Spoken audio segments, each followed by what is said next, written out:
Welcome to the revolution. Hello and welcome to Red Pill Revolution. My name is Austin Adams, and this is episode number 35 of the Red Pill Revolution podcast. And again, thank you so much for joining me. We have some interesting updates, some pretty crazy breaking news events that have come out over the last, 48 hours or so that we'll discuss. And we'll go over it all today. And so what we're going to discuss today is going to be the U.S. Army halting pay, benefits, and active status for 60,000 unvaccinated Guard and Reserve soldiers. We're also going to discuss Shinzo Abe's assassin forced to give up college after mother's $722,000 donation to Unification Church. If you don't know who that is the guy who individual who assassinated the former prime minister of Japan. So quite interesting there. They seem to be alluding to the fact that $722,000 donation to the church somehow meant he was going to do this assassination, or that was the reason why. I don't see exactly the correlation there, but we will jump into that. We'll read through the article and discuss it. Another interesting point about that is how he actually did assassinate him in broad daylight with like a homemade pipe bomb gun, some type of weird deal. So we'll look at that. We're also going to discuss, all of these articles that have been coming out recently about England bracing for 40 Celsius temperatures, as experts warn thousands could die over, and if you don't know what 40 Celsius is, it's 104 degrees Fahrenheit. So not exactly sure how that equates to thousands of people dying, because there's, we'll get into it. Ricky Martin was allegedly facing incest charges and could get up to 50 years in prison. Indoor mask mandates are coming back to LA County, which is hilarious to me. Glad that is not somewhere that I live. The next thing is going to be Zelensky's office confirming that the U.S. plans to train Ukrainian fighter pilots on F-15 and F-16 fighter jets. And also that the White House confirming that Russian officials have visited Iran to see the drones that they were potentially talking about giving to Ukraine. We've seen some backlash on this recently about people talking badly about, how crazy it is. Biden did a speech on it. I believe it was like 5 days or so ago, where he discussed how crazy and unbelievable it is that they would even have the audacity to consider giving weapons to a country in a war that isn't theirs. Sounds familiar to me. So we'll discuss that. There is actually some interesting parts of the F-15 situation, which actually plays into why they're giving them those specifically. And it has to do with radar and NATO's capabilities with the radars that are on the F-15. So we'll discuss that as well. The next thing we'll talk about is Ivana Trump dying from an accident, blunt impact injuries from a car accident. And that was from the New York City Medical Examiner. Terrible to hear that.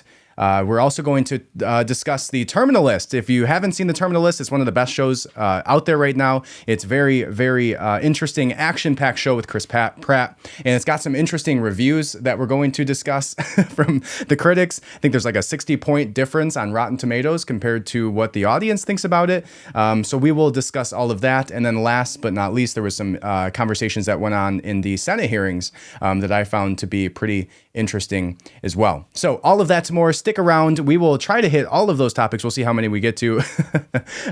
But thank you so much for listening. Go ahead and hit that subscribe button. Leave a 5-star review. I appreciate you so much. If you're watching on Apple Podcasts, go ahead and subscribe to YouTube or Rumble to watch the actual video feeds. If you're already on both of those, you can actually head over to TikTok, where I do a live every single week when I do the podcast, and you can join me there and actually talk with me while we're going through this. So pretty cool. All right. So without further ado, episode number 35 of the Red Pill Revolution podcast.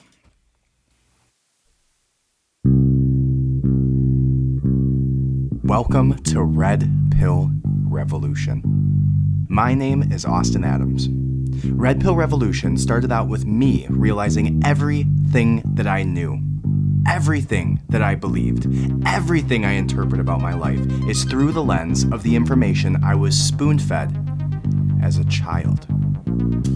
Religion, politics, history, conspiracies, Hollywood, medicine, money, food, all of it. everything we know was tactfully written to influence your decisions and your view on reality by those in power. Now, I'm on a mission to retrain and re-educate myself, to find the true reality of what is behind that curtain, and I'm taking your ass with me. Welcome to the revolution.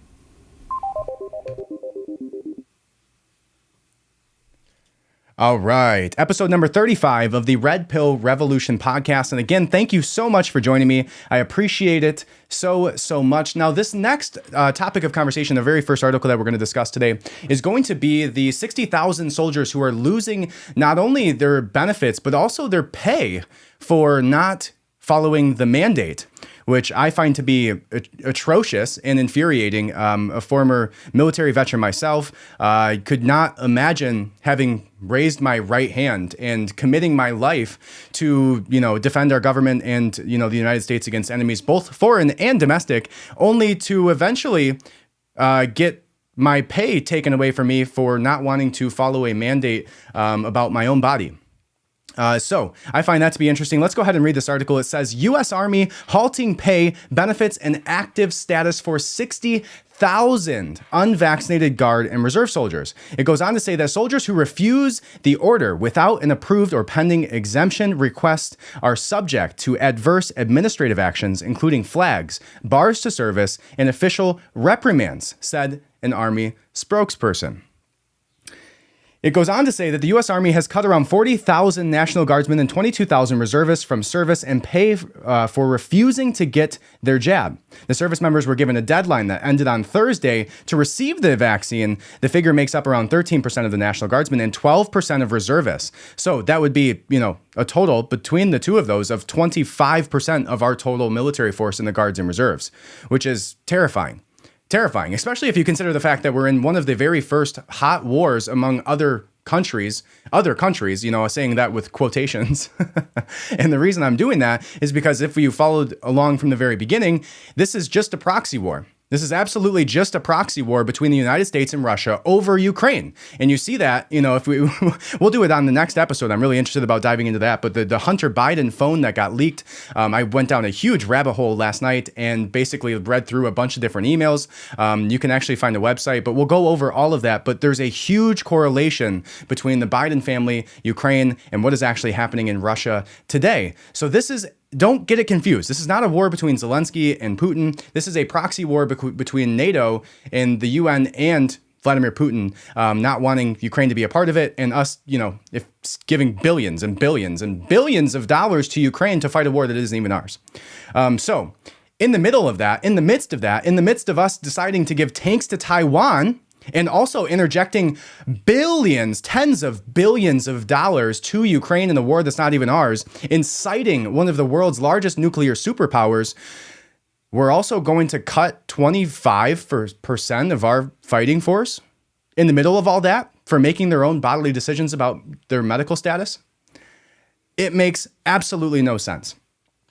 Now, what this article goes on to say is we are in the midst of a recruiting crisis in the Army. This is for one of the first times ever this year. They did not meet their quotas in recruiting. They are having a very, very difficult time recruiting individuals to Joe Biden's military. Okay. Now, one can only imagine why in the midst of all this crisis and the lack of leadership and the weak the weak president that we see in office that they would be defending against. But also, I think a lot of people are just waking up to the military industrial complex, right? I think it's probably a mix of things. I mean, obviously, a lot of people, right? Still, 35% or 35% or so of people, don't quote me on that, it's probably wrong, but a good percentage of people are still unvaccinated. And, a good percentage of people who are willing to go into the military are primarily going to be, your more right-leaning younger individuals. And those individuals have no reason to get vaccinated and generally have a philosophical belief that they don't want to be, which is causing a, difficulty in the recruiting process where, not only are they maybe not approving of the current state of our governmental administration, but also not approving of, the barrier to entry to have to, jab themselves with a experimental gene therapy. So that seems to be all coming together to cause a very difficult crisis in the midst of probably the worst time ever, when we're the closest to, like, don't get this confused, we are the closest to a world war than we have been since 1942. So, the fact that now we're dealing with this, the fact that now we're dealing with the crisis in recruiting is terrifying. And it should terrify you too, especially when we're, later on, what we're going to discuss, arming the enemies of one of the world's largest superpowers. It's quite concerning. So the Army's doing a couple things to try and combat this recruiting issue. The first thing that they're doing is, making it so that you can show tattoos on your hands and on your wrists. We'll see how many people with wrist tattoos are going to help with the 13 to 25% of people that they're getting rid of in the Army currently. And then the other one was going to be, there was one more thing. Oh, just this little thing called a GED that you no longer have to go into the Army. Now, this sounds a lot like an intentional, purposeful way of taking our military, the strongest military the world has ever seen, ever, and dwindling it down to a bunch of individuals who are uneducated by bringing in people who don't have GEDs, who don't, maybe have the general political leanings that we see within the military, right? You survey the military. I'm sure we can find statistics on this, but you will generally find that the average military individual is not going to be hyper liberal Antifa members. Wonder why, but that's what you're going to find. And so when you see that all come together, we're finding these recruiting issues coming into place. And at the very same time, the U.S. Army is now literally not firing them, not allowing them to, get a discharge. They're just not paying them.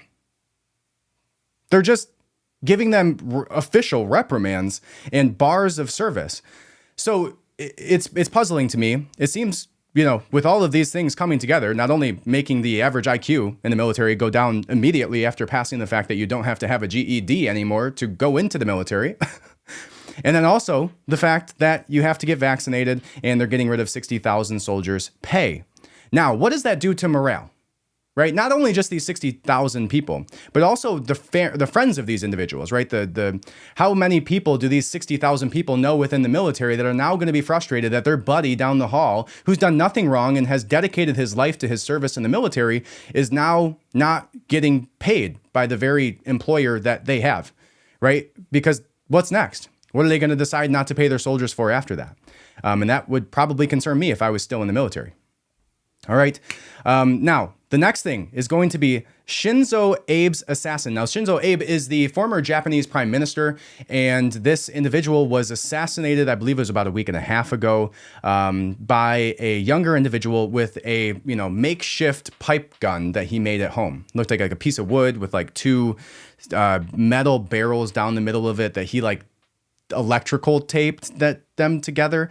But basically goes on to say, I don't know if this is it doesn't seem to be a motive, maybe unless he's just saying, fuck it all and going after a large, I don't know. It doesn't make sense how this correlates to the actual assassination, but it's interesting to note nonetheless.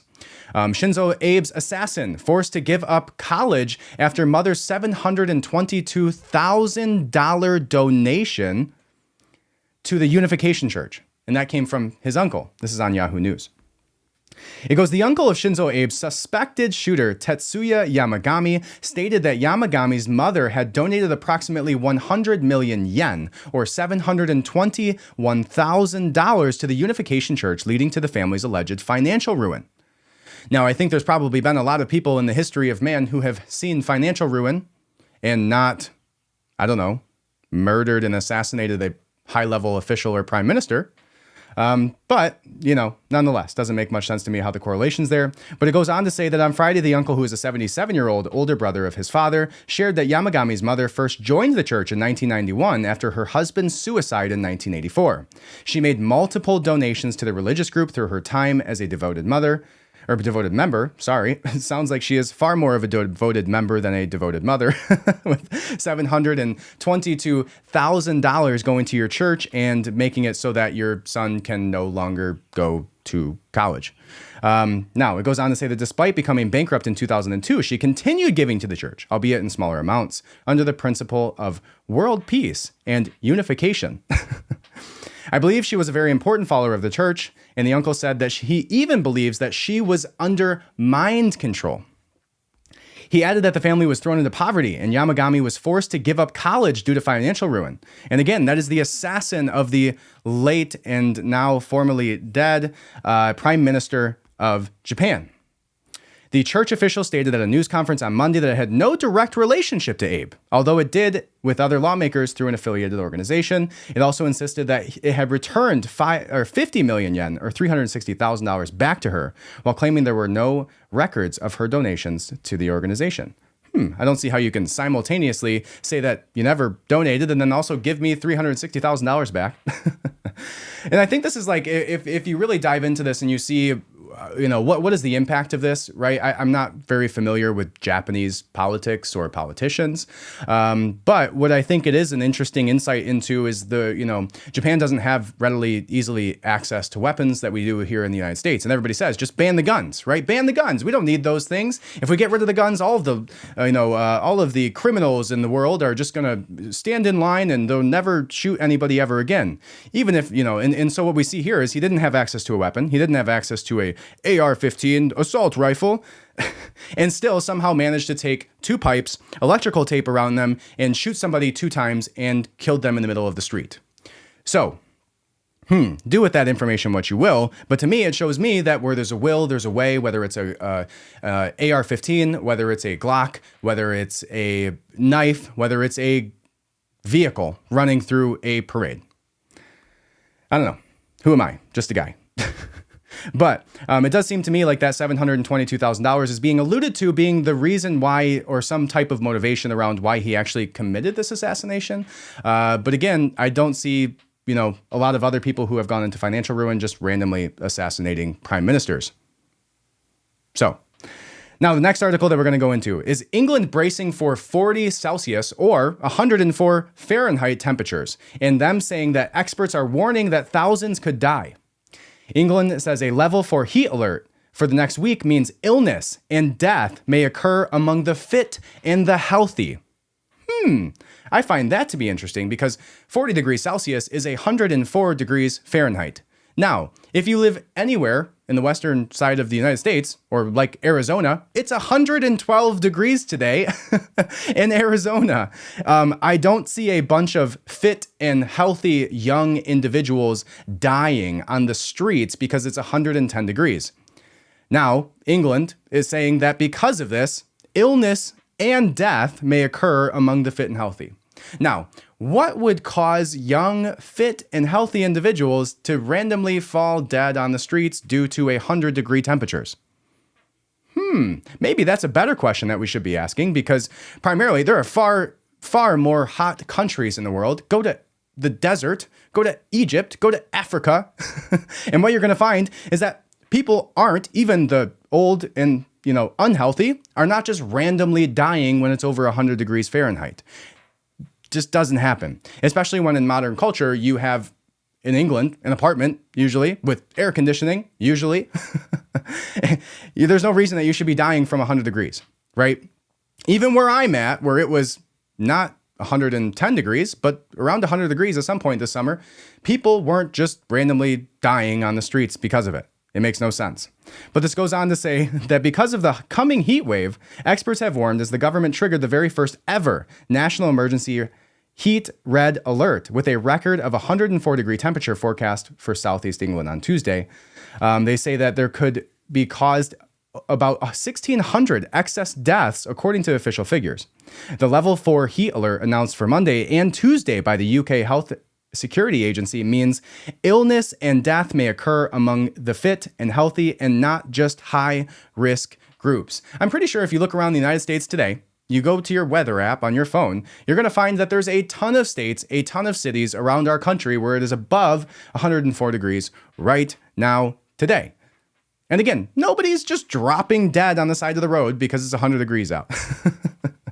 I don't know if maybe people in Europe have different genes, but, growing up around an area that snows a lot, I lived in Florida and it was 110 degrees and I wore, army camo and, had my pants tucked into my boots and marched miles and miles and miles and miles at a time in boot camp and didn't fall over and die because it was 100 degrees out. Now, the military does actually take into consideration these, heat indexes, but, they're not pausing the entirety of the military so that nobody dies off of 104 degrees. It just seems odd to me that young and fit individuals are not only going to die from the heat, but also illness, which may occur. I don't know. I wonder what the real cause is behind this. One can only imagine. Now, the next thing, we'll touch on this quickly. I find this just to be a, quick little pop culture deal going on right now. Something that, I don't know, speaks to where our society is. But anyways, Ricky Martin allegedly faces 50 years in prison over incest charges with his nephew. Some shocking new developments in the Ricky Martin case have been revealed. It was previously reported that Ricky, who is 50, was subject of a domestic abuse restraining order that was filed in Puerto Rico. The police attempted to issue the restraining order, but were unable to locate him. At the time, the accuser's name was kept secret, and Ricky also spoke out to deny the allegations. Now, the accuser has been revealed, and shocking new details were unveiled in a new report.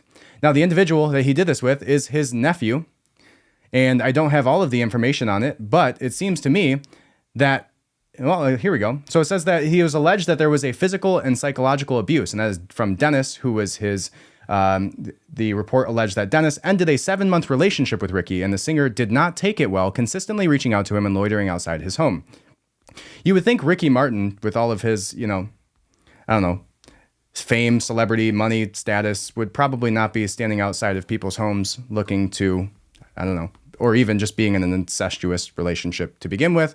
But this is what happens when every single front page of every single porn site ever has something to do with incest. I think that's a weird thing, right? I think in our culture, like, you go to all of the, and maybe that's the reason for like the prevalency today of like OnlyFans and all these, little more content creator focused, porn industry type deals, is the industry in itself, like the big, I guess you could call it like the porn industrial complex, seems to lean quite towards like the things that are, morally wrong, right? Like, not only is it enough to put porn on the internet, but also to make every single video ever about a stepmom, a stepsister, whatever you want to call it. But the prevalency of that in the highest echelons of our entertainment industry, things like Game of Thrones, and which I guess is based in reality, because back then incest was kind of a fairly consistent thing.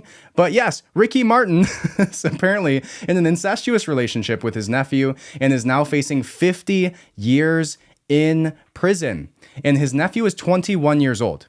Ricky Martin is 50 years old, which means if Ricky Martin was his nephew's father, he would have been 30 when he had him.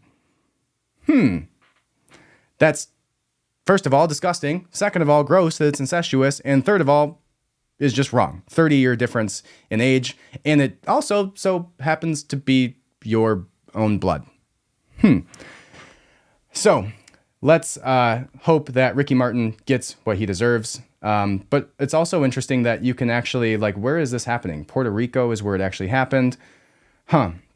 Yeah, I guess we'll have to see what comes out with that. It goes on to say at the end of this article that the allegations against Ricky Martin that led to a protection order are completely false and fabricated, his representative said previously. Of course they did. We are very confident that when the true facts come out in this matter, our client, Ricky Martin, will be fully vindicated. Well, let's hope the best for Ricky Martin's nephew, although I guess it sounds like it was a consensual relationship, so you're both wrong and you're both gross. Now, the very next thing is going to be the indoor mask mandate imminent in LA County. In this article by Fox 11 in Los Angeles goes on to say that Los Angeles County remains on pace to enter a high COVID activity level as early as Thursday. The public health director said, and absent a major reversal in virus-related hospitalizations, an indoor mask wearing mandate will be imposed 2 weeks later. The county is already in the medium COVID level as defined by the U.S. Centers for Disease Control based on the elevated rate people are being infected with the virus. I didn't even know this was still around, right? I thought everybody was over it. I thought we were focused on the Ukraine virus and then the, Johnny Depp virus. And then apparently this is coming back now. But no surprise. I wonder if there's probably like a bunch of people who just have slept in their mask for 2.5 years now and just are so excited that everybody else now has to wear their masks. I haven't been to LA in a few years, but I can only imagine there's a large group of people just so excited that they finally get to wear the color-coded mask outfits that they spent so much money on during the pandemic. But this is literally meaning that businesses are mandated to now make you wear a mask. Again, this is what caused, fist fights in Home Depots. This is what caused, all of the escalating tensions over the last several years was a lot to do with the mask mandates, right? People felt like they had the right to scream and yell at you over you not putting something on your own body to allegedly protect yourself. And, even Fauci came out again and said the masks that we were using weren't effective, on top of the fact that he originally said that masks in general just aren't effective, right? But the science changes day by day in this world, besides the one that tells you that, a man can be a woman and a woman can be a man, and nobody gets to tell you otherwise, even if you have a penis or a vagina. So, crazy, the world that we live in. But this goes on to say, as of Tuesday, the rate was 8.8 per 100,000 residents. Public Health Director Barbara Ferrer, echoing projections she gave last night, told the Board of Supervisors Tuesday that she expects the county to enter high activity category within days. Now, it says she again pointed to recent studies showing dramatic reduction in infection for risk when people who wear face coverings, particularly for those who wear N95s and KN95s. Masks are already still mandated in some indoor spaces in LA, such as healthcare facilities, transit hubs, and on transit vehicles, airports, correctional facilities, and shelters. Universal mandate would spread the requirement to all indoor public spaces, including shared office spaces, manufacturing facilities, retail stores, indoor events, indoor restaurants, bars, and schools. That's terrible to hear. We're going literally backwards now, right? And this is the thing about a virus. A virus doesn't go away. It's not just going to die off and we're never going to hear the name COVID again. This is going to be around for a while. And what we've seen is that when people stop talking about it, it seemingly doesn't exist in the world of a lot of people because, where we're seeing the biggest hype about it being through news, and that news causing things like this coming up, But again, this LA, glad it's not in our country. It's its own little island that loves their masks. So I'm sure they won't piss off too many people, but my hope is that this does not spread across the US. Now, the very next thing, and this is actually coming off of, I'm sure some people at Starbucks are happy because Starbucks just decided to pull out of LA. They pulled out of Seattle. They pulled out of Portland, Oregon. They pulled out of all of these hyper liberal states because it was violent and dangerous in these areas. Who'd have thought that? But just saw that as a little side note on here. So I thought I'd mention that. Now, the next article we're going to discuss is Zelensky's office confirming U.S. plans to train Ukrainian fighter pilots on F-15 and F-16 fighter jets. So we will discuss that in just a second. But the next thing I need you to do is listen up. All right. I do not have any advertising on this podcast. I do not have any third parties. Nobody pays me to do this. It's me sitting here, spending my time doing this with you guys, sitting here with you, and nobody pays me to do paid advertisements. But what I do to monetize my podcast is I do offer life insurance. Now, everybody's been, crazy about, packing up on food and crazy about, the end of our economy and all of this stuff going on and trying to prepare for those things. Now, that may happen, but... and may is a key word. It seems to be every day we're getting closer and closer to, a recession if we're not already there yet, which a lot of people on one particular side seem to be denying. But one thing that you can do and one thing that you can know for sure is going to happen is you're going to die. Maybe today, maybe tomorrow, maybe next year. I hope it's not. I hope it's, 55 years from now, depending on your age. But you're going to happen. It's going to happen to you. You're going to die. If you're married, if you have children, if you have somebody who depends on you for your income, you should absolutely have health insurance. You should absolutely, even more so, have life insurance. Because if you have debts, if you have a home, if you have rent, and that person that you are responsible for taking care of cannot afford to live on their own, you need to take care of them. And you can do that right now by going to redpillrevolution.co and clicking a little button that says get a quote.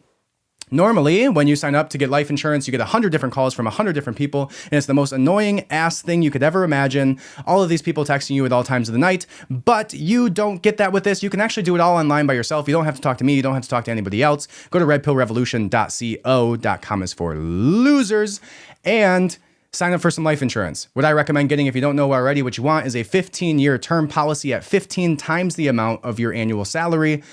And I would appreciate it so much. That's the only way that I make anything off of this podcast is if you sign up at that link at redpillrevolution.co. Protect your assets, protect your family, and go ahead and get some life insurance, right? Because the last thing you want to do is, leave your family with a bunch of debt. All right, that's all I got. Now, the next article that we're going to discuss is going to be Zelensky's office confirming that the U.S. plans to train Ukrainian fighter pilots on F-15 and F-16 fighter jets, which I find to be interesting. About 3 to 5 days ago, we saw a lot of news coming out of talks between Iran and Russia, with Iran allegedly in talks to give Russia a bunch of drones. And that sparked Biden getting on the microphone and fumbling through a sentence about how he basically thought it was wrong that anybody should be, funding a war that wasn't theirs. And I don't know if that was his exact words, but it seemed quite hypocritical when we're spending billions and billions and billions of dollars funding a war that is not ours by sending them, like literally your buddy's in a fist fight and you throw him a knife and allow him to stab the guy and expect the other guy's buddy over there not to give him a knife if he had one. Like, it makes no sense that they're so hypocritical with this. What do you expect? If you're going to spend 60, 70 billion dollars sending, Lord knows what over to Ukraine to give to Lord knows who, right? I mean, I think we do know who when that comes into context, right? When we talk about the new leaks from Hunter Biden's cell phone, which is going to be the very next episode, I believe, that we will do, is going to be a deep dive into what actually came in that leak. 456 gigabytes of data of Hunter Biden's 126,000 emails, pictures from, all sorts of sexual escapades and drug use, and his underage niece, who he allegedly had a sexual relationship with. I don't know. All sorts of crazy stuff came out of that. But another thing that came out of that was those emails from his account at Rosemont Seneca. Rosemont Seneca was Hunter Biden's investment firm that basically did a bunch of shady energy deals in Ukraine, peddling his father's influence through companies like Burisma. I was reading last night. I dove deep into this. That's why we're not doing it today, is because I have more to look into it before I put it together for you guys. But it's pretty wild. All of the connections between corporations, all of the things, all of the changes of money between Ukraine and the United States, the Biden family in Ukraine, China, all of it. So it's pretty wild. But anyways, $60 billion getting sent to Ukraine. We don't have any clue where it's actually going. But what we do know, and what's come out recently, is going to be the fact that Ukraine basically was peddling, they've been pushing out these weapons. There's been a backdoor exchange of money where these weapons have been found in other countries now. So basically we're sending hundreds of $60 billion over to Ukraine and tons of weapons, and talking about showing their fighter pilots how to fly F-15s and F-16s, and then also they're sending the same weapons out the door, the back door, and profiting from them that way as well. Who'd have thought? So I find that to be interesting, but let's go ahead and read this. And there's a reason that the F-15 is actually specifically important in this. It's not just the fact that, and I think that the UN has come out and said that they will not supply the F-15s. I wonder how many F-15s Ukraine had before this engagement. But apparently they're going to be training their fighter pilots on how to use them. And again, so we'll read this article real quick, and then we'll go back to actually why the F-15 is actually important, because there's a specific reason why. It's not just the fighting capabilities. It actually has to do with the radar system that attaches, that can connect with NATO. So that's one of the reasons, and we'll discuss what that actual radar system is. But this article goes on to say that Zelensky's office confirms U.S. plans to train Ukrainian fighter pilots on F-15 and F-16 fighter jets. Earlier, it says, according to the journalist, part of the amount should go to Ukrainian fighter pilots of the $840 billion defense policy bill that was passed from the U.S. House. Oh my gosh, that's a lot of money. According to the journalist, part of the amount should go to training Ukrainian fighter pilots. I wonder if that's supposed to be a million? 840 billion? Oh my gosh. And this is coming from Yahoo News, so I can't imagine they had that big of a typo. But according to the journalist, part of this amount should go towards training the fighter pilots. The United States plans to train Ukrainian fighter pilots of the F-15 and F-16 fighter jets. This amendment to the U.S. fiscal year 2023 defense funding bill was supported by the House of Representatives. A total of $100 million is planned to be allocated for this. In turn, political scientist and publicist Andrei Piantovsky believes that this is an indirect confirmation that Ukraine will get U.S. fighter jets as military aid to defend Russia. However, it is still difficult to say when exactly this may happen.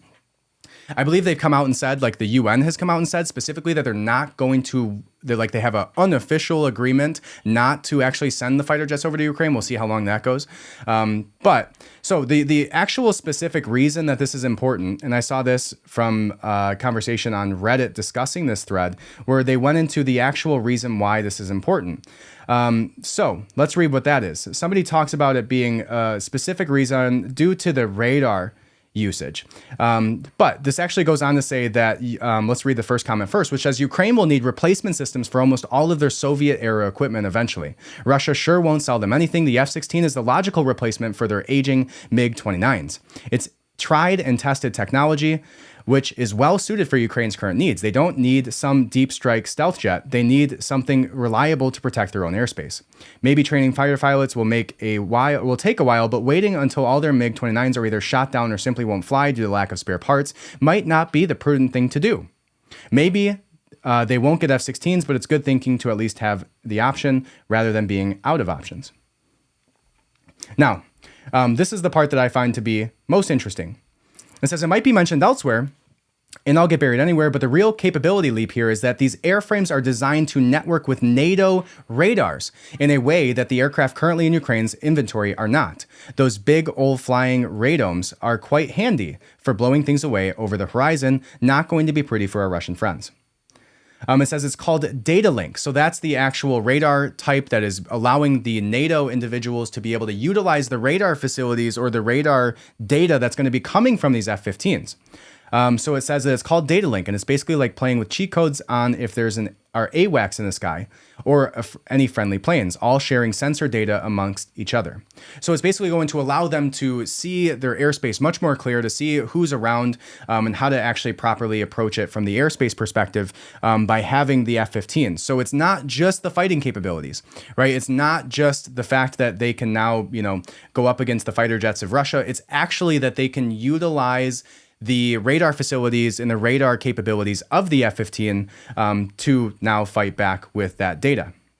So I thought that to be interesting, right? Now, I still think it's funny, the hypocrisy that came out of this between Ukraine getting all of the $60 billion and Biden specifically funding it, and then him coming out and, critiquing Iran for even considering the fact that they might give drones to Russia. It's like, what do you expect, right? Everybody has allies. And when you have half the world funding this war between a large nuclear superpower and Ukraine, which is basically a subsidiary of the UN and the United States by proxy, what do you expect? They have their own allies who are going to fund them, right? Like I said, if there was a fist fight that happened in the bar between your buddy and then some random guy and you throw him a knife, don't be surprised when his buddy throws him a knife or even a gun, right? Like, it's kind of expected here. So I think that's interesting. I think it'll be interesting to see if we actually do supply the F-15s. I don't know why they wouldn't at this point with the way that, we've funded basically the entirety of this war. You go look at the list of people who have sent money to Ukraine, and it's like the United States has sent like $70 billion. If this article's right, that number went from 70 billion to like 840 billion. I don't think that's correct though. I believe it was million is what they meant to say. So Yahoo News, if you need an editor, give me a shout. I'll help you out. But now, the next thing that we're going to go into is going to be Terminal List. Now, if you don't know what Terminal List is the #1 show on Amazon Prime right now. And it's a show about a Navy SEAL. It's actually from a book written by Carr. I forget his first name. We'll know here in just a second when I start this video. But it's a book called The Terminal List, and Chris Pratt is the lead in this show. And it's about a Navy SEAL, and there'll be a little bit of spoiler alerts here. So if you're in the middle of watching the first 3 or 4 episodes, maybe the first 3 episodes, skip ahead maybe a couple minutes. But basically it's about a Navy SEAL who has his family, spoiler alert, right? 3, 2, 1. His family get murdered. Sorry if you're still listening to this. His family gets murdered, and he finds out that he has a brain tumor, and his entirety of his Navy SEAL team gets murdered in a mission that they were on. And he finds out that it was due to a corporation that was basically giving soldiers medication that was supposed to help block their PTSD, and that gave him a brain tumor. And in order to try and wipe the slate clean and, not have anybody come out and speak out against this drug that's basically happening between, being sold to these businesses, they, basically kill all of the Navy SEALs and try to kill them off so there's no evidence. Okay? There's the premise. Now, the company that is the one that funded the pharmaceutical medications is like a big, huge conglomerate that owns every company ever and just does these investment deals between them. And this is where it gets interesting. So Rotten Tomatoes gave a rating to the Terminal List of like a 30% rating, which if you know Rotten Tomatoes and you follow the actual rating systems, usually falls pretty in line, at least in some cases, with the audience score. In this case, the audience gave it like a 95% rating, 96%, I think, last time I checked. And we'll talk about why that's interesting and what might be the cause behind that. But first, we'll actually look at the author talking on Fox News to Tucker Carlson around what he believes is going on there and why. And here we go. Think of Amazon, pretty cool that they made it. Terminal List is based, of course, on a best-selling book by Jack Carr. He's one of the executive producers. He's a former Navy SEAL, one of the best-selling novelists in America, one of the good guys. Jack Carr, thanks so much for coming on. So it must please, first of all, congratulations on the book, the many books, this show, but it must please you in a way. Not all viewers hate it, or not all critics hate it, but viewers like it much more than critics. How do you feel about that? Oh, it falls right in line with everything that I understand about the current culture and climate in America right now. And it seems to have triggered quite a few of these critics. And I have a couple examples here. Daily Beast titled their review, "The Terminal List is an unhinged right-wing revenge fantasy," which is odd because right, left, conservative, liberal are not even mentioned in the show. But I think it may be because the protagonist is competent with weapons and tactics. He's strong. He holds those in power accountable. And that can be unsettling for some, particularly some maybe senior members of the military who have failed upwards over the last 20 years. They go on to write, "There is some serious danger to the Terminal List pandering to red state viewers with routine references to beer, guns, country music, and hunting." The Daily Beast does not like those things. It does not sound like it is much fun over there. But the 95% viewer rating, audience rating, makes it all worth it. We didn't make it for the critics. We made it for those in the arena. We made it for the soldier, sailor, airman, and marine that went downrange to Iraq and Afghanistan so they could sit on the couch and say, hey, these guys put in the work. They put in the effort to make something special and make a show that speaks to them. And that 95% rating lets me know that we at least got close.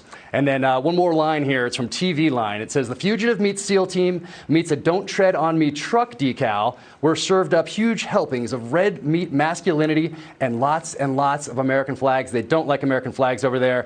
Game Rant even cites Revolutionary War era Don't Tread on Me flags as a negative. So it's odd that both Game Rants and TV Line had to go back to the 1700s to take the side of the British in their reviews. I thought that was hilarious.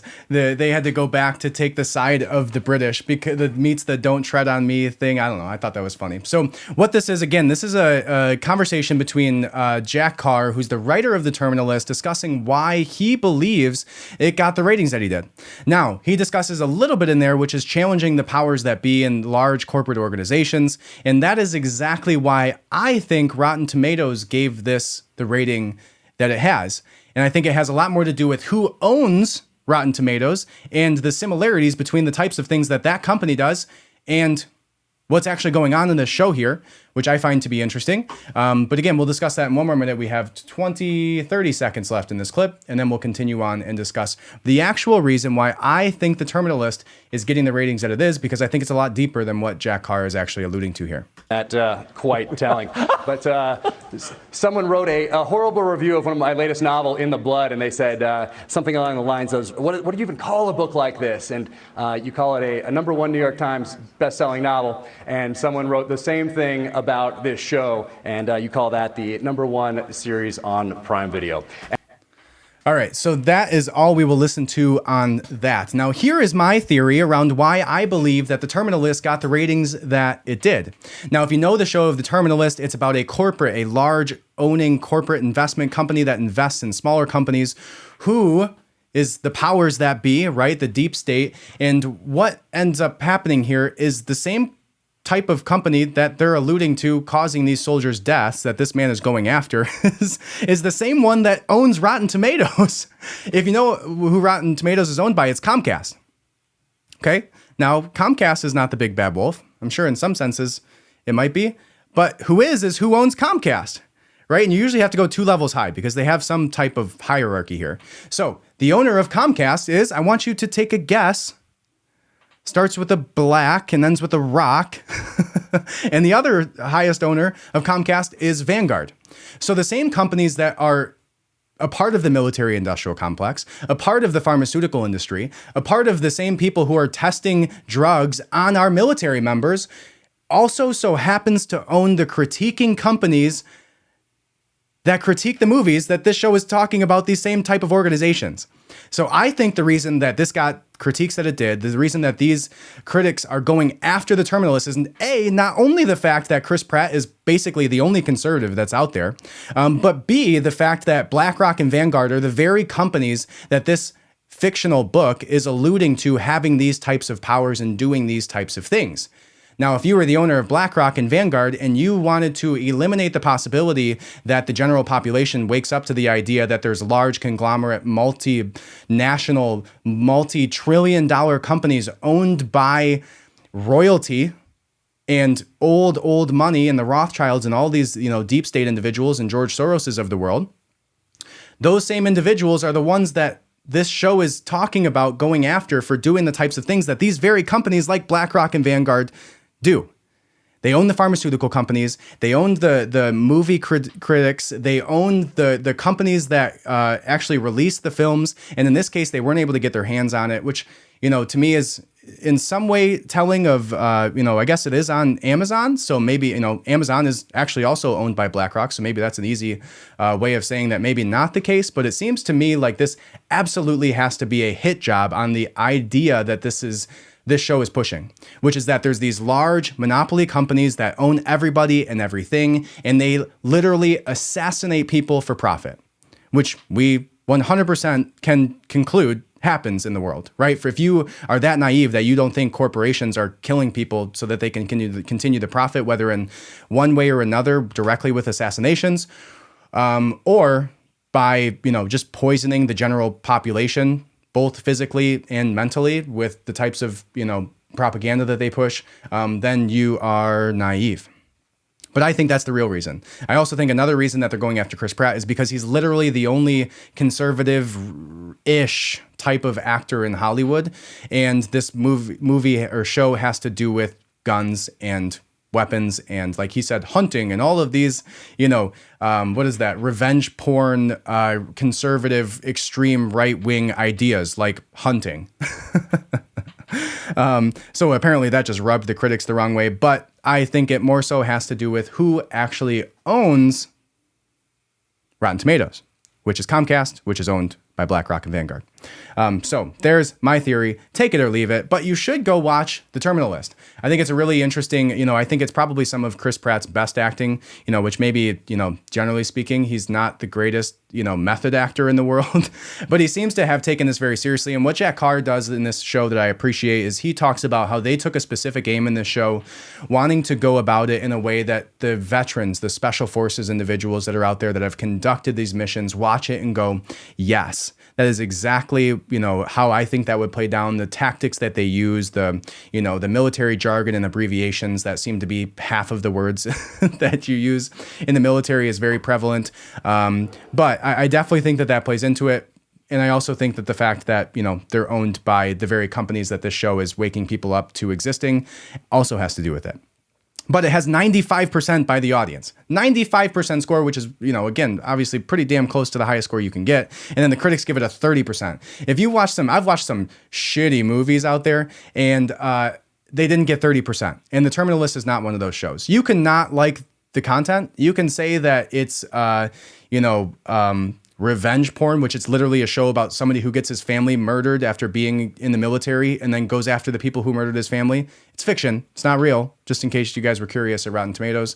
But it's interesting the fact that the critics gave it such a low score when the audience believes that the acting, the show itself, everything about it was really well done, which I agree with, including the fact that there was a ton of Navy SEALs who were on set with this. Chris Pratt did a ton of training. I think he went to Tarrant Tactical in LA and did their courses and learned how to clear rooms and learned how to act properly in these situations, and said that it was an opportunity for him to really step up his acting, and I think that he really did accomplish that. I think it's a great show. You should if you haven't started watching it yet, you should. I really think it's a good show. If you don't like violence, then maybe it's not the show for you, but at the same time that these critics are praising shows that are out there that are very, very gory, Terminal List has a couple spots that are a little rough, but overall, it's a very, very well done show. I don't see any reason that the critics should do that, other than my theory, which is that,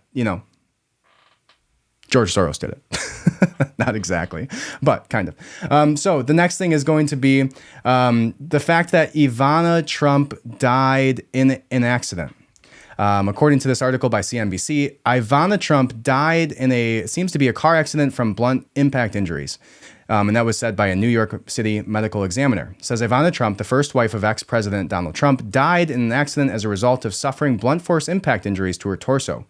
And she was 73 years old and was found dead in her Manhattan residence. So not a car accident. Died of blunt force trauma, not from a car accident. I thought it was a car accident. The first wife died in an accident as a result. How do you die from blunt impact injuries to your torso in your own apartment? The New York Attorney General's office said that it had agreed at the request of lawyers for Donald Trump and two of his children to postpone depositions scheduled for next week in light of Ivana's death. Wow, so that took a turn. I wasn't expecting that. I literally thought this was from a car accident when I pulled up the article. And it seems to be that there's probably a little bit more to it than that. It says Ivana Trump, the first wife of former President Donald Trump, died in an accident as a result of suffering blunt impact injuries to her torso. A senior New York City official with direct knowledge of the matter said the circumstances of her death are consistent with a fall on the stairs. NBC News reported the official added the death is not suspicious, says the official. Yeah, okay, bud. You fell down the stairs and died from trauma to your stomach. The official added that the death is not suspicious. Yeah, okay. The official ruling came a day after Ivana was found dead in her Manhattan residence after the New York Fire Department responded to a call from there. Earlier Friday, the New York State Attorney General's office said it had agreed to, at the request of lawyers for Donald Trump and two of his children, to postpone depositions. Geez, I would hope so. A spokesperson for the Office of the Medical Chief Examiner said that the cause of Ivana's death was blunt impact trauma and the manner of her death was accident. How do you know that? Unless that individual is literally sitting in the room with her when she falls down the stairs onto her torso and then dies from it. What? There's so many sketchy celebrity deaths and things. I still feel like the Beau Biden situation is a little off. I guess he died of brain cancer. But it still seems to me any high level official who has family or friends or they themselves die, it's always hyper suspicious to me. And this one seems very suspicious. If you know anything about the Staircase documentary on Netflix, this might have not been, the accident that they're alluding to. I would assume it's pretty difficult to fall downstairs and die from blunt trauma to your torso, right? I can see that from your head, right? If you fall down some stairs and you bash your head on some concrete or something, that makes way more sense to me than blunt force trauma to your torso. It says that Trump's divorce in 1990 was acrimonious, with both parties waging their battle in the Big Apple's tabloid newspaper, the New York Post and the New York. Seems like not the time to be discussing their divorce. Trump, 76, married his third wife, Melania, in 2005. The elder Trump, Donald Jr., and Ivanka have been set to be deposed next week by investigators. Ivanka. So the daughter. Okay. So not Ivana. James is eyeing whether the companies illegally manipulated those valuations for financial benefits, such as reduced tax or favorable loan terms. Eric Trump previously was deposed in the case, but invoked his Fifth Amendment right more than 500 times. That's a lot of times, Eric. James spokesperson on Friday said, in light of the passing of Ivana Trump, we received a request for counsel for Donald Trump and his children to adjourn all 3 depositions. Now, I don't know the reason why or what is going on behind the scenes here, but the fact that Trump's being deposed currently for the January 6th deal, and then also happens to have his ex-wife, just talking about the terminal list with large corporations who are killing people off so that they don't go to court and speak about something specific that would harm them their profitability. And then the ex-wife of the president at 73, seemingly healthy individual, falls and dies from blunt trauma to her torso. Obviously, this is horrible. Regardless of where you lean politically, you should obviously have sympathy for the family. That's terrible to happen to anybody, especially in that manner, right? How long was she laying there if that was an accident? The fact that, it probably wasn't an accident, in my opinion, based on the circumstances, the timing. The fact that the most controversial figure in the world's ex-wife dies under weird circumstances, falling down the stairs. Right, probably seems like the most OG way to assassinate somebody besides showing that they killed themselves is them falling down the stairs. I don't know. Just a guy who watched a lot of murder documentaries. But it seems suspect to me. Again, terrible, horrible. If it's an accident, that's sad. It's terrible. If it's not an accident, one has to only imagine why. Who did this? Why did they do it? But it definitely seems a little, if not a bit fishy to me. The fact that you generally don't just fall down the stairs, hurt your torso, your chest, your stomach, if you didn't know what a torso was, and also die as a result of that trauma. What did you fall into that caused that trauma? Are you falling flat on the floor? It makes no sense to me. This is super suspect. And again, terrible for the family, terrible for the individuals involved. But very, very sad and very, very suspect situation to have occurred here. But I don't know what to make of it yet. I guess time will tell, and maybe it won't, as we saw with Epstein. Because, the situations that happen here, the same individuals who would do something like this, if the terminal list is right, have enough power, have enough wielding in the legal system to where nobody would ever find this out. They would pay off the, who did they say? The expert added the death was not suspicious. I don't know.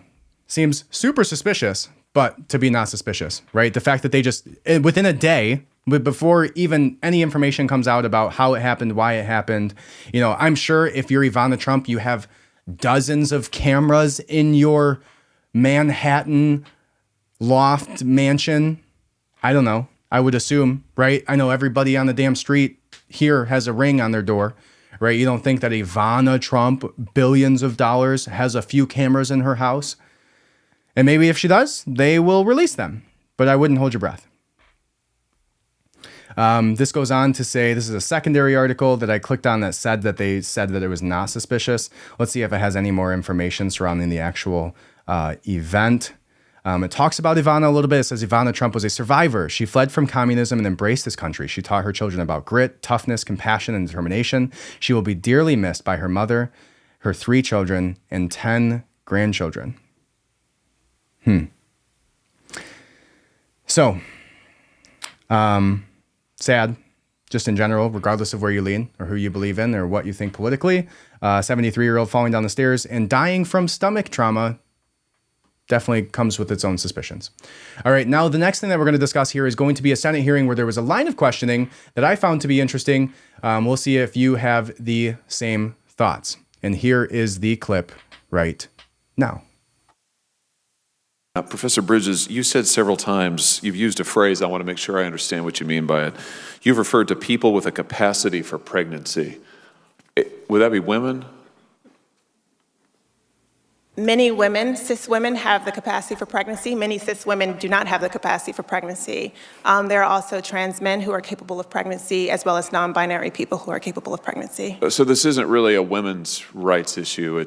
We can recognize that this impacts women while also recognizing that it impacts other groups. Those things are not mutually exclusive, Senator Hawley. Oh, so your view is that the core of this right then is about what?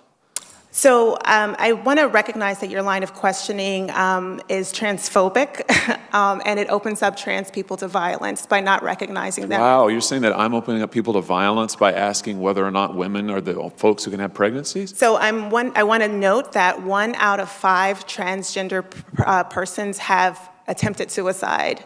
So I think it's important Because of my line of questioning? So we can't talk about it? Because denying that trans people exist and pretending not to know that they exist I'm is denying that dangerous. trans people exist by asking you if you're Are talking you? about women Are you? having pregnancies? Do you believe that men can get pregnant? No, I don't think women can get So you are pregnant. denying that trans people exist? And that leads to violence? Is this how you run your classroom? Are students allowed to question you? Or are they Absolutely. also treated like this, where No, they're they're told allowed that to they're question. opening up people to Oh, violence? we have a good by time in my questioning? class. You should join. Oh, I bet. You might learn a lot.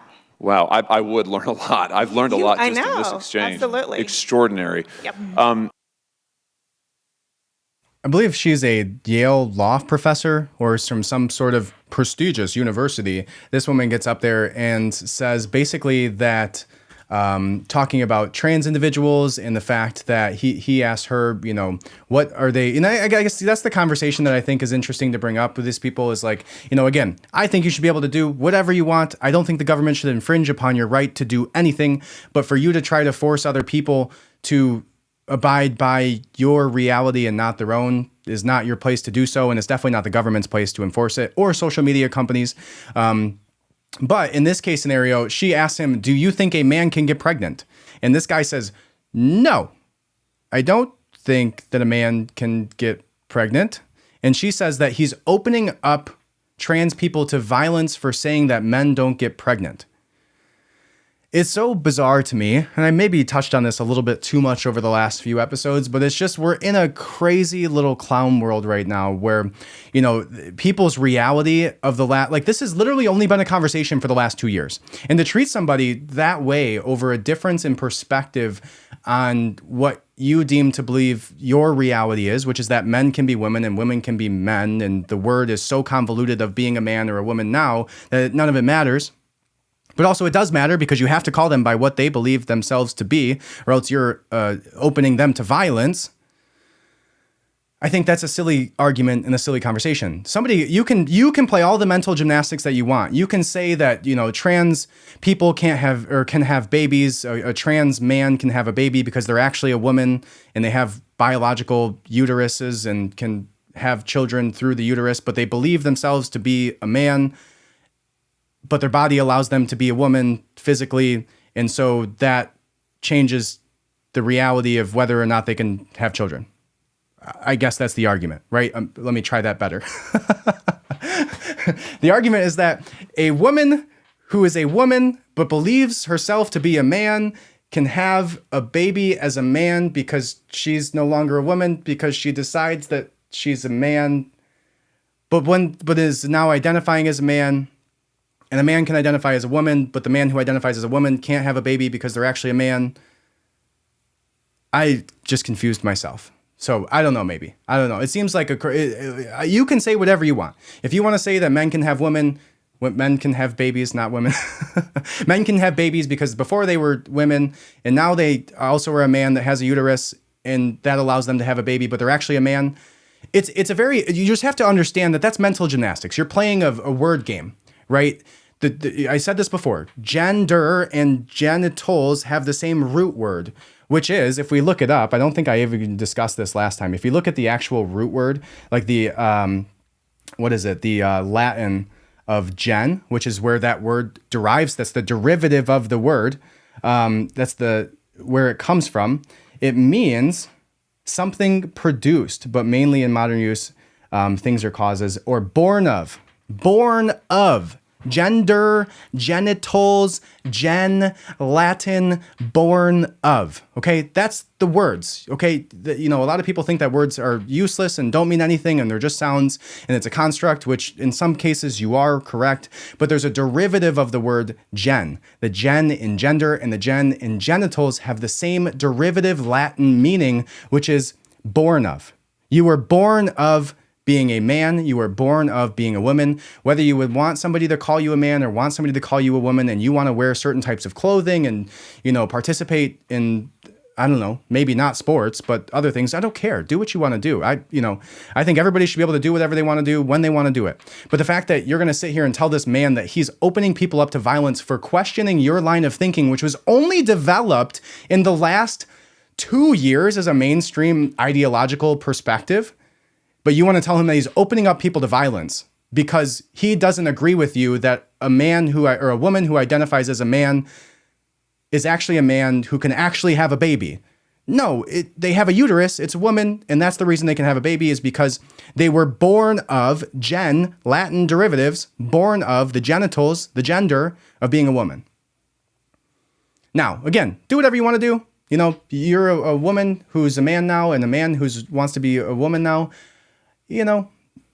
Great. Do you. That's awesome. The government shouldn't infringe on that. Nobody should be violent towards you for having that perspective or wanting to pursue your truth or whatever you want to call it. But you can't tell this man that he's inciting violence and causing people to kill themselves because he doesn't believe that a man can have a baby. Because biologically, they cannot. Biologically, they cannot. Biologically, a man with a uterus is actually a woman. And a woman who has a penis is actually a man. That's the way the gender works. That's the way the biology works. And the way the biology works is somebody with a uterus can have a baby, and that uterus means that they're born of being a woman. So that line of questioning, and then she gets super snippy with him. Like the fact that you want to be so, like if you want to, and this is the problem with a lot of the mainstream arguments that people are having that is such mental gymnastics. Because again, I'm of the framework and of the mindset that like, I'm not going to infringe on you being you. Do you, I don't care, be a fucking cat if you want to be. But don't get pissed off at me if I call you ma'am when we're in a store and I'm being polite by opening the door for you. Whatever, right? Like, don't be fucking offended when the world, the normal construct, the binary, right? Because gender is actually binary. You're A or you're B. A means you have a penis. B means you have a vagina. And you can't intermingle, right? You can't, eventually, you can have as many surgeries as you want. You still can't have a baby if you're a man, okay? And you can play as many gymnastics as you want mentally, but it doesn't mean that you get to push your ideological perspectives on other people and tell them they're causing violence and making people commit suicide, right? And the actual framework of that argument is so flawed because the amount of people who commit suicide as a result of being trans is not due to somebody telling you they can't have a baby. It's generally due to the fact that the DSM-5 identified gender dysphoria as a mental issue up until, I don't know, they probably changed it in like the last 48 hours.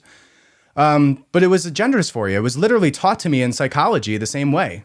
Now, again, you'll find this being actually pushed ideologically in censorship now because Reddit this week just passed new rules and regulations or whatever saying that if you say that somebody who is I think what was it? They use the word groomer or pedophile. If you use the word groomer or pedophile on Reddit today, you can be flagged for hate speech. That is in the new rules and regulations of Reddit that was just passed this week. Right now, they're saying specifically, I think in the article that I was reading, that it could be used for people who are calling people who are trans or gay or whatever as being groomers, but that's not what people are doing when they're assimilating it. They're assimilating it to that because when you go online and you see all of these atrocious videos of these, what are they called? They're not trans. They're, what's the word? Where they go, what's it called? They go get dressed up and they dance all crazy and they put on all makeup, but they're not a woman. They don't identify as woman. What's the word? Guess we can't find it. You know what I'm talking about. I can't believe I can't think of it. But whatever, right? The people who dance, right? Let's see. Maybe one more try. Drag queens. Thank you. All right. We got somebody. Drag queens. All right. So drag queens is where they go dress up and they do a whole show and they have fun and they dance and it's this like sexual experience and they're like to freely express themselves in a dress when actually they, are a man or whatever. But what we found in the last few months is in these pride parades and things, you're seeing like people topless dancing and shaking their boobs in front of like young children. You're seeing like these drag queens twerking in front of children at a table for like a pride awareness party at a strip club. Like it's all of this weird little. And there was a video that I saw that I respect highly, this drag queen who came out and said that, drag is a highly sexualized, high intensity, like drug culture. That's what it is. He said, because it's drag, not a trans, he said that he believes that there's no reason that they should be doing this. There's no reason children should be around. Drag is not intended for children. It's a hypersexualized culture that's based on sexuality in some way, shape, or form. And that there's anybody who wants children at these types of events are groomers and are pedophiles, because that's fucking creepy. Why do you want to shake your ass or your boobs in front of a 6-year-old? And if somebody did that to my child on the side of the street, I'm sorry, I'm hitting you for sexually assaulting my child very hard because that's sexual assault. You don't get to put your boobs in front of a child, regardless of what parade you're at, and then censor people for calling you a groomer. Like in the same way that we talked about Disney, right? The Baymax series that just came out like 2 weeks ago. And you have the trans man who's actually a woman giving input on tampons, but there was no context around it. They didn't tell you it was a trans person. They didn't tell you they used to be a woman and now they're a man. They just had the trans flag on their shirt and said what type of tampons they use, and then pushed those episodes to 5, 6, and 7-year-olds, because that's what the child side of Disney is about. It's about people who are under the age of 7, because over 7 you get access to all the shows or something like that. So that's what that is. It's grooming. It's the same thing of Disney putting sex in the stars in The Lion King. It's the same thing of the guy having an erection in The Little Mermaid. It's the same thing as it's all grooming. It's all them hypersexualizing our culture from a very young age. And why else would you want to push these things in before sex education, right? I think this is the biggest point that you can make about this. If you want to have a conversation about a trans, gay, lesbian, straight, sex, literally whatever you want to have that's a conversation around sexuality, which has, again, root words, sex in it, it should be done at the age of sex ed or above. You shouldn't have to pass a bill in Florida that gets ridiculed for being the Don't Say Gay bill, when actually in reality what we were saying is don't push your sexual ideology onto our children under the age of 7 or 8 or whatever it was. Yeah, because you don't have sex education until you're in 6th grade. And even when you're in 6th grade and you have that sex education, you have to get a parent consent form in order to be educated by the state and have your child be told about sex by the state. There's a reason that you have to have a parent consent form at 6th grade to learn the biological aspects of sexuality and sex and how your body works. Because some parents don't want that ideology being pushed by the state. They don't want the mainstream narratives around sexuality or whatever this is to be given to them by a teacher who they don't know personally, who may be a fucking creep on their own. They don't want that. And it's completely expected. I don't know who my children's teachers are. So maybe I don't want my sixth grade would be like what, 12?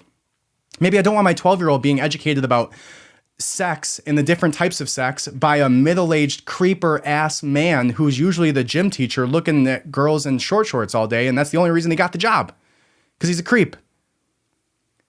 You should be able to use the word groomer or pedophile when they're doing something that alludes to them being a groomer or a pedophile. Seems like a pretty straightforward concept, Reddit. But no, they don't want that. Because eventually, the whole point of the little alphabet here, right, what started rightfully as a movement for sexuality and people who are gay and lesbian and bisexual to be able to sexually express themselves however they want without the government intervening in their sex life, which they should absolutely be able to do, get married, whatever, 100% should be able to do that. But once you start throwing the T's and the pluses, eventually along comes the P. And the P stands for pedophile. And that's the exact reason behind all of this to begin with all of their little convoluted acronyms, is eventually the damn list gets so long that if you question pedophilia, you are now questioning gay, lesbian, and bisexuals. The same way that they've jumped on the boat with trans, jumping onto the sexuality movement with gay and bisexuals. And trans is not a sexuality. It is not a sexual preference. It has nothing to do with how you express yourself sexually. And I've seen all of these like liberals of TikTok videos and all of these conversations surrounding like these younger women and men or Z's or Z's, don't know what Zeus. talking about, I am, trying to explain their pronouns and trying to explain their sexuality. And they'll say something like, everybody asks me they should address me because I am a gay, queer, bisexual, trans individual who also identifies as a cat who's actually into lamps. It's like, what? What are you? Because that doesn't make any sense. Sexuality is about your sex life. It's not about how you identify your gender. And when you put in the acronyms, the L, the G's, and the B's makes perfect sense next to each other. And Q is just, I don't really get that one, is another way of reshaping the idea of the first three, but just in a convoluted way where you really don't know. And then the T's have a completely separate category. And eventually, as I said, the whole point is to lead to a P, or what is it? What are they? The MAPS, minor attracted individuals, or a sick ass pedophile is what that is. And that's what they want to put at the end of it. So excuse me as a parent, when you're trying to teach my child sexuality on Disney, when you're trying to teach at 5, 6, 7 years old on the child side of Disney, excuse me, when you're trying to teach sexuality in my schools to my 5-year-old. Literally, I drive down the road in my town and every single elementary school has like a trans flag on their little electronic thing. Like, who the hell, what percentage of elementary school kids have gender dysphoria or are trans or, but what they're doing is they're planting seeds. Right? They're planting seeds because eventually when you make that idea available, right? Because when you're a child, you have a bubble, right? You have this little bubble that's the world as your parents had made it for you, right? And sometimes that's great and it's happy and you have a great life and it's love and it's happiness and it's fun and it's, challenges and becoming a better person. And sometimes it's abuse and horrific things and abusive households and yelling and scared and like all of these things. So there's a bubble, right? For better or for worse, when you're a child between the ages of even like 0 and probably 14, you're in this bubble of like, really, you don't know how the world works. And the construct of the world has been made up for you by your parents. And to the extent that they want to shield you for better or for worse from the world, right? That's because maybe there is something abusive going on or the world is abusive and they want to shield you from that. There's a bubble around that individual. There's a bubble around that child. And when you go in with a needle and pop that bubble because you have a specific ideology that you want to push on children, it's wrong, right? And again, if you're not teaching sex education until 6th grade, when they're 12, why should you be able to push a trans gender ideology onto my 5-year-old in elementary school or preschool? And the only reason you would want to do that is because you are grooming them. That is the whole point. I don't know what other way to look at it. So I would like to, let's watch this clip one more time. We'll see what we kind of pick from it because it was kind of a heated exchange. But I would be interested in to see what I think there was a couple pieces there that I wanted to point out. So this time I'll talk over it and we'll discuss it while it's going on and I'll pause it. So here we go. Professor Bridges, you said several times, you've used a phrase, I want to make sure I understand what you mean by it. You've referred to people with a capacity for pregnancy. Would that be women? Many women, cis women, have the capacity for pregnancy. Many cis women do not have the capacity for pregnancy. There are also trans men who are capable of pregnancy, as well as non-binary people who are capable of pregnancy. So this isn't really a women's rights issue. We can recognize that this impacts women while also recognizing that it impacts other groups. Those things are not mutually exclusive, Senator Hawley. Oh, so your view is that the core of this right then is about what? And that's the other problem of the breakdown. It's like if you say that you are a man who identifies as a woman, so now you're a woman. Cool, do your thing. But if you're identifying as a woman, then what are you identifying as categorically? Like, what are you saying that you are, right? Because if a man is a man who identifies as a man, then just identifying as that in the beginning is the only thing that makes it what it is. What are you identifying as? What is this about, right? Is this a women's health issue? Is abortion a women's health issue? It is not a birthing person's health issue. It is a women's health issue, right? And if it's a women's health issue, then it is the identification, or it is the biology of a woman that makes it so, not the identification of being a woman, right? Because a man who says that he's a woman does not have the capability of having a baby because he doesn't have the inner workings of doing so. And again, I've probably harped on this the last 2 months. It's just been in the news so much lately. It's just been such a constant conversation around these things. And it's in so many places between the Senate and Disney and everywhere. But, what are you identifying as? And you ask people that is like, okay, I identify as a woman, but I was born a man. Okay. So in identifying as a woman, what is it? Because if I identify as Irish and I'm German or I'm whatever, South African, and I identify as Irish, what am I identifying as? Well, I'm identifying as being from a certain country. That is the identification. It has to do with where I am saying I am from. There's an identification. Now, when you look at that and you say, okay, you're identifying as Irish, but you are German or you are South African, you're not Irish. You can't identify as that because it's not true. In this reality, you cannot say that. It's not how that works. So when you identify as a woman, what are you saying that you are identifying as? Is there anything else that you can say that as? I identify as even if you say I identify as a liberal, okay, you're identifying with a set of belief systems. You're identifying with a set of beliefs on certain topics, right? Like the fact that, you believe that abortion should be legal and it's not a baby until it's out in the world. And prior to that, whatever happens. You also believe that there should be very large social programs and, whatever comes with being liberal. That is your identification. It is a thing. It is there is substance to what that is. And if you're saying that gender, is just a construct, it's just a belief system, then what do you believe yourself to be? Because then are we going back to the fact that girls play with Barbies and boys play football? Like I thought that's exactly what we were trying to fight.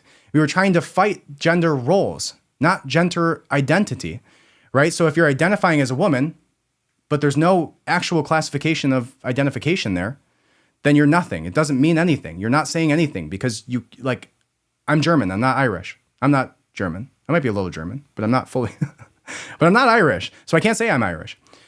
So it's like, what are you identifying as? And this is like where the conversation hits a halt. And that's where you get all these emotional responses like we see here. And that's where she gets emotional immediately because when you try to play mental gymnastics in the world of reality, it just doesn't work out well. And again, do whatever you want to do, call whoever what you want to call them, but you can't force this in a Senate hearing and you can't make somebody say that a man can have a baby. And that's what she tries to do here. So let's finish this out one last time. I want to recognize that your line of questioning is transphobic, and it opens up trans people to violence by not recognizing them. Wow, you're saying that I'm opening up people to violence by asking whether or not women are the folks who can have pregnancies? So I want to note that 1 out of 5. You can hear her voice get all shaky. Like she gets so angry and upset in this emotional conversation. He's super just chill. He's like, okay, so you're saying that me questioning what it is that makes a woman is opening them to violence? Me asking a biological scientific question regarding biology is now making people kill themselves? Is that, as a professor, your perspective? And that's what he says is if I go into your classroom, right, is this how you're going to treat people when they ask questions? And it gets into this little pissing match between, which is crazy to me because we usually certain levels of political leadership are held to a certain regard, right? And what we've seen is all these little spats between, bureaucrats and law professors and senators, right? It's like, show some respect. Let's have a conversation. Let's have a debate. Let's let the debate be spirited and lively, and you can even throw insults. But let's not say we're killing people with our words, because that's just not what's happening here. So, anyways, that's what I got for you guys this week.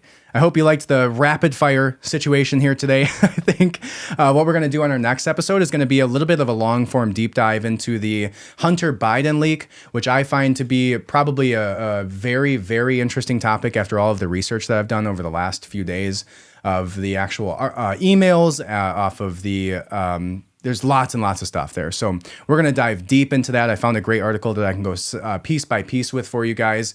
But again, thank you so much for joining me today. I appreciate it so much. Go ahead and hit that subscribe button. Leave a 5-star review if you're on the podcast here. If you're not listening on Apple Podcasts, Spotify, wherever you're at right now, head over there and subscribe. Okay, it takes 2 seconds of your time. It takes 2 seconds to leave a 5-star review on there for me, but it means the world, right? Type something up there for me. I had somebody go on to my reviews and say that I'm like transphobic and homophobic. And like I said, I don't care what you do. I think you should absolutely have the right to marry whoever you want. I think you should be able to call yourself whatever you want. You can literally legally change your name and it doesn't matter. I think you should be able to say you are whatever you want to, but just don't expect other people to reciprocate that reality for you. And definitely don't treat them bad over not wanting to accept your reality and your construct that you've created for yourself. But again, I don't think that trans people should be open to violence. I don't think they should be threatened. I don't think they should be insulted. Same thing with people who are gay, lesbian, bisexual. I think you should be able to do whatever you want. And that's kind of a libertarian perspective. Just stay the hell out of everybody's lives, right? But what I need you to do is bury that comment for me, because there's no reason that I should be called a transphobe for saying that a man with a penis can't have a baby. So leave a 5-star review for me, write something nice. I would appreciate it a lot. But other than that, I hope you guys have a great day. And I will see you next time, which should be in just a couple days. I expect to do this deep dive on the Biden phone leak here probably in the next day or two, because I'm like just balls deep into the topic right now, and we'll have to discuss it. So again, thank you guys so much. I appreciate it from the bottom of my heart. Head over to redpillrevolution.co.com is for losers, and get yourself some life insurance. It would mean the world to me. It's the only way that I can continue doing what I do is by you guys signing up for life insurance.